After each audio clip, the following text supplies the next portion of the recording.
सोलन में मिलावटखोरों पर नकेल कसने के लिए जहां एक और खाद्य सुरक्षा विभाग काम कर रहा है, तो वहीं दूसरी ओर अब नगर निगम ने भी शहर के व्यापारियों पर नकेल कसनी आरंभ कर दी है। नगर निगम खाद्य सुरक्षा विभाग द्वारा भी ये कार्यवाही अमल में लाई जा रही है। उनके द्वारा एकत्र खाद्य सैंपलों की रिपोर्ट आ चुकी है, जिसमें से 4 सैंपल फेल हो चुके हैं। अब नगर निगम दोषी व्यवसायियों पर सख्त कार्यवाही अमल में ला रही है। ये जानकारी नगर निगम खाद्य सुरक्षा सहायक आयुक्त अतुल कैस्था ने मीडिया को दी। नगर निगम खाद्य सुरक्षा सहायक आयुक्त अतुल कैस्था ने मीडिया को जानकारी देते हुए बताया कि नगर निगम द्वारा बाजार से 25 खाद्य सैंपल लिए गए थे, जिनमें से 15 की रिपोर्ट आ चुकी है और 5 सैंपल फेल पाए गए हैं, जिन्हें नगर निगम द्वारा नोटिस जारी किए गए थे और व्यक्तिगत रूप से विभाग में हाजिर होने के लिए बुलाया गया था, जिनमें से 4 व्यापारी आए थे और उनसे 84,000 रुपए का जुर्माना वसूला गया है।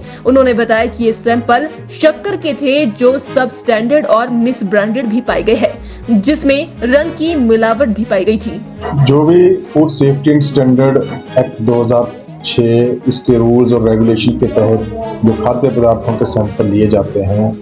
और अगर वो सब स्टैंडर्ड मिस ब्रांडेड पाए जाएं या अनसेफ पाए जाएं, तो कानून की विभिन्न धाराओं पे इनका जो चालान जो है वो निहित है। आज ही हमने म्युनिसिपल कॉर्पोरेशन सोलन के एरिया में पिछले 2-3 महीनों में लगभग 25 सैंपल उठाए थे, जिसमें से 15 सैंपल्स की जो रिपोर्ट है वो हमें प्राप्त हो चुकी है। 15 सैंपल्स में से 5 सैंपल जो थे वो फेल पाए गए विभिन्न मानकों के ऊपर, जो कि मिस ब्रांडेड और सबस्टैंडर्ड पाए गए थे। इस पर विभाग ने इनको, जो खाद्य विक्रेता है, इनको नोटिस जारी किया था जनवरी के माह में, और आज 2023 को इनको व्यक्तिगत तौर पर कार्यालय में उपस्थित होकर अपना पक्ष रखने के लिए सुनवाई हेतु जो है इनको बोला गया था। तो आज इन 4 विक्रेताओं में से जो थे वो आए हुए थे। इन पे हमने अलग अलग धाराओं पे इनका जो इन्होंने मिस ब्रांडेड और सब स्टैंडर्ड सामान बेचा था, इस पर हमने कुल 86,000 रुपया जो है वो जुर्माना जो है लगाया गया, जो वसूला भी गया मौके के ऊपर ही, जो ई चालान के माध्यम से जो सरकार के खाते में जो जमा भी करवा दिया गया है। इसमें एक मुख्य तौर पर जो शक्कर का सैंपल था वो हमारा मिस ब्रांडेड भी था